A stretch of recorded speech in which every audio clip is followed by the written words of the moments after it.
अस्सलाम वालेकुम। मैं तो सेठाई बकरियो मोकलियो न मने न मस्तानी के। अरे न मोलान ही तो मुझे बाबल वलुओ मोकलियो दाढ़ियारो बकरो। बड़े वलू सेठानी जासी। अरे बाबल सेठानी जो भाई मां उनके प्यार से बाबल चंदो या मुझो पी ना है। छा मुरागी पी कोन थई पो मुखे बाबू चो। अरे मुझे पी के टीबी हुई तो क्या है, मुझे पी जो बात पकल हो तुझो पकला है। अरे मुझे पी जो आंडो सुजल हो तुझो सुजला है।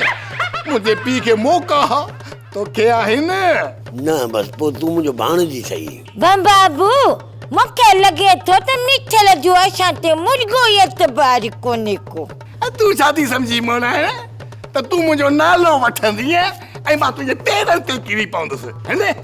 अरे मुझे नाले जी तो कुत्ते मिले के खबर हां वठी चलो महला तो वठी कर पकड़। अरे मुछो जका चिलकरी असा प्यार जो ये पिघरो थोलुडी इन बारे में छा ख्याल थई। हां अरे इने के खबर पई सच्ची है बोला सच्ची है पैर है देकर तो हथड़ो रखा है। क्या है ती पैर एडा ही अरे पल कर तू थप्पा थई अम्मा तो धोई आयो।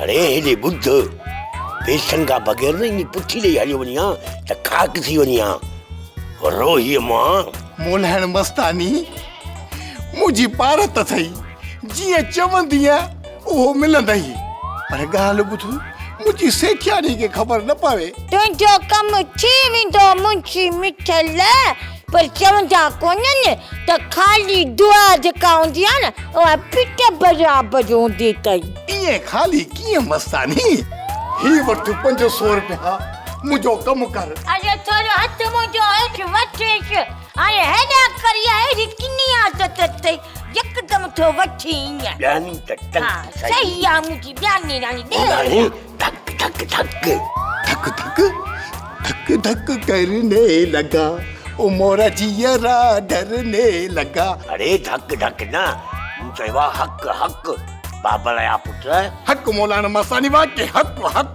हाणे तूं वञी सघीं थो मिठल छो जे असांजे आस्थाने ते घणो वक़्तु विया आहिनि न ख़तरे खां ख़ाली कोन हूंदो अथई छो त असांजे आस्थाने ते आहे न उहा जिनायत घुमंदी फिरंदी अथई।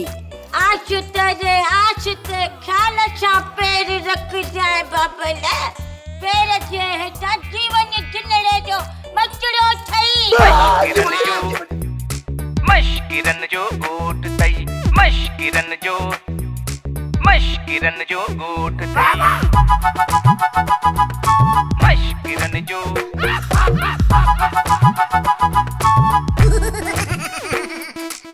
को भी नाए घट के खां सब चढ़ियल हिते जोट तई मशकिरन जो। सब्सक्राइब कयो असांजो ऑफिशियल यूट्यूब चैनल सिन टीवी HD ड्रामा ऐं वधीक अपडेट लाइ बेल आइकन खे क्लिक करियो।